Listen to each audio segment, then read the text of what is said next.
So it's exactly 7 months today. So natatandaan ko that's March 16, no? Since this lockdown thing started, and I know we all got shocked, scared, and became anxious about it. But I know after several months, we have slowly coped with this one thing, the most difficult chapter in our nation's history. Anyway, congratulations to all the survivors and yes, the winners in this crisis, which still lingering in our midst. Again, I'm Billy Dominguez, the president of Green Circle Realty, the #1 sales network in Lancaster, New City, Cavite. And as mentioned earlier, a few days ago, the Malaysian Institute of Estate Agents awarded our company Green Circle Realty as the 2020 ASEAN Real Estate Firm of the Year from the Philippines, specifically recognizing our mission for affordable home ownership and, of course, creative salespreneurship. Indeed, we are thankful that while we are in the middle of this major crisis, we continuously enjoy God's blessings and the many opportunities amidst this ongoing crisis. In my case, in our real estate company, I'm happy to say that after the major slowdown in sales from the month of April and May, I guess the peak of the crisis and the lockdown, we started to register sales from June to present at par with our pre-COVID sales. So how are we doing this? This is exactly what I want to share in the topic assigned to me today, which is effective selling in times of crisis. I simply want to share with you my basic guide in successful selling in good times or in bad times. And I call this the sales triangle, where the three important components of successful selling happen and clearly specified. The three components, of course, of the sales triangle. If you want to make effective selling during this crisis, these are the three components. Simply said, number one, it's the product. Number two, of course, the market. And number three, the salesperson, or in Green Circle Realty, we call them the salespreneurs. I guess even those non-salespersons in this room today would definitely agree with me with this basic sales principle, no? Product, market, and the salesperson. Because without these three components, no sales will happen. And with these three components coexisting very well, sales will come in, even in the worst crisis. Quickly, let's talk about the product. Well, in sales, everything starts with the product. It is the foundation or beginning of every sales activity. It can be in real estate, it can be insurance. Of course, for the speakers in this room today, it can be yourself or your speaking ability or expertise. That's your product. Always remember that salesmanship is our ability to influence people to buy or patronize our product or service. And without a product, salesmanship can never happen. During this pandemic, we've seen companies or people who continuously becoming successful as sellers because they know how to deal with their products.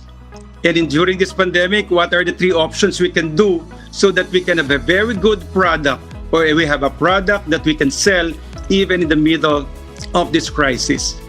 So I can cite three things or three options that we can do with our product.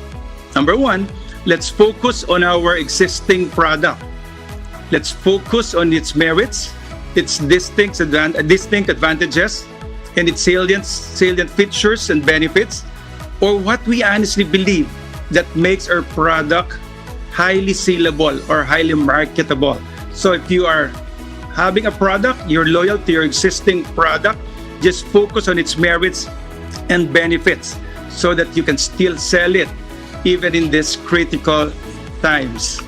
Of course, you have to simply answer a question. Can your product solve a problem? Can it improve a situation during these critical times? Can it address a major pain point or major pain points of people who are in the current situation? So solving a problem, improving a situation, addressing a pain point can be your decision if you would continue with your product during these critical times. That can spell success in your sales activity. The other option you can do about your product is you can reinvent or redesign your product or service so that it can respond to the questions I mentioned earlier. So you have to redesign, you have to reinvent your product so that it can solve a problem, it can improve a situation, or it can address a pain point during this time. Let's align our product to the current market demand. Let's make our product congruent to the market pulse. And of course, let's always be creative and flexible in reinventing our product. So, number one is focus. If the product is good, focus on it, sell on its benefits. Number two, reinvent if it needs tweaking, if it needs redesigning or reinventing to fit the current market. But of course, there's a third option. Let's change our product if necessary. Some people call it let's pivot to a new product, to a new business, to a new service so that we can be attuned to the times, so that we can respond to the same questions I mentioned earlier. If your current product, even with attempts to revise it, is not working, you have to change the product so that you can solve a problem, you can improve a situation, you can address a pain point. Definitely, you can start selling even in the middle of this crisis. We should know when to hang on or when to let go. Let's veer away from being sentimental or being so stubborn of sticking to our product, which we honestly believe will not sell anymore. Sabi pa nga, kung sa pag-ibig pa yan, huwag mo nang ipilit pa. Baka lalo ka lang masasaktan. It's time to move on. Malimit ko marinig kay President Lloyd, di ba? Para makapag-move on tayo, para makapag-entertain tayo ng bago, baka pwede nating kalimutan muna natin yung nakaraan o yung dati. Let's be practical and realistic about the product so that we can carry out success in our selling. Now let's go to the second component in the sales triangle, which is the market. In these times of crisis, let's be quick to identify the market. Who is buying? Let's identify the market need. What's the need of the market? Let's identify the market behavior. What were the significant changes in the behavior of the market because of this crisis? Let's respond to that. Identify where the market is. We should know that during this pandemic, social media, as mentioned by most of the speakers, has been the new marketplace. Since we cannot go out to the mall, we cannot eat in the restaurants, we cannot go out to different venues, the social media platforms are the new marketplace. Have you identified where your market are staying at this point? And finally, identify the market with demand. So, demand means you identify the market who has the money to buy your product, who has the authority to make a decision to buy that product of yours, and has that specific need, diba? So that they will buy your product, whatever the cost of your product, even in the worst situation. If your client has that MAN, you will be able to sell to that market or to that client. And this is also where the mantra, do not work hard, work smart, especially during this time. That time is so important, mobility is so limited. Go to the right client that matches your product. Definitely, you can sell. Yes, we have all the products. Are we targeting the right market who would patronize our product, and how do we find them? Finally, the third and final component in the sales triangle is, of course, the salesperson. It's known as the matchmaker between the product and the market. Of course, the salesperson will play a very important role here. Since the salesperson plays a very important role in this making sales happen successfully during this crisis time, he must be properly equipped. He must be properly empowered in 3 areas. Number 1, product knowledge. Number 2, selling skills. And of course, number 3, proactive mindset dapat. Product knowledge is self-explanatory. Now that buyers are more cautious about their purchases, they will seek reliable salespersons in terms of knowledge and capability. In terms of skills, salespersons must be very innovative, creative, and relevant. During this crisis, we're going out, it's still limited. Skills in online technology, again, as mentioned by most of the speakers, and of course, this is our theme today, in our convention.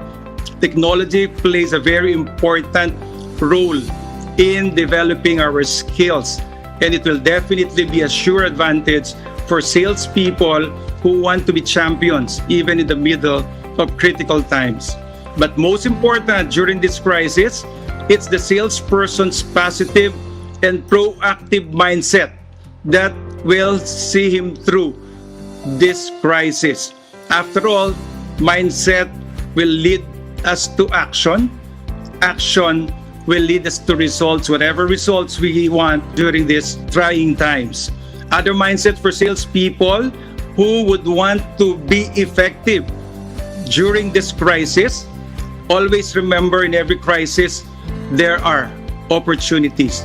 Just be able to spot them, and you can spot them if you have a very positive and proactive mindset.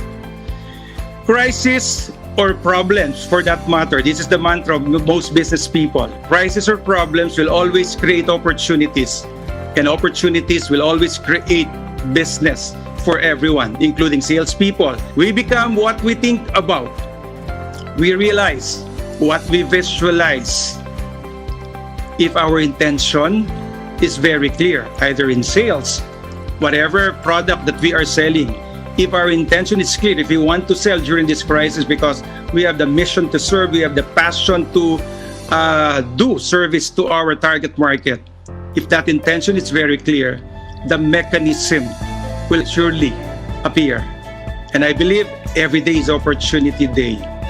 Every day is opportunity day. So if you have a Facebook account, I would strongly suggest to everyone listening here or watching here, can you please make that status in your respective Facebook account? Every day is opportunity day, and that can be the start of some amazing things that can just happen to you in the days to come, in the middle of this crisis. Opportunities are never lost. Yes, opportunities are never lost. They're simply passed on to those who are prepared to capture them. So even in the middle of the crisis, as long as we are always on the lookout for opportunities and ready to capture them, especially in the field of selling, we will always be able to achieve goals that others would be really amazed. Of course, the worst enemy of success is a negative mindset. If your mindset is negative, you don't need an enemy to pull you down. Your negative mindset is enough to make you fail. On the other hand, with a positive mindset, every sales success you're dreaming of would be a reality, even in the middle of this pandemic.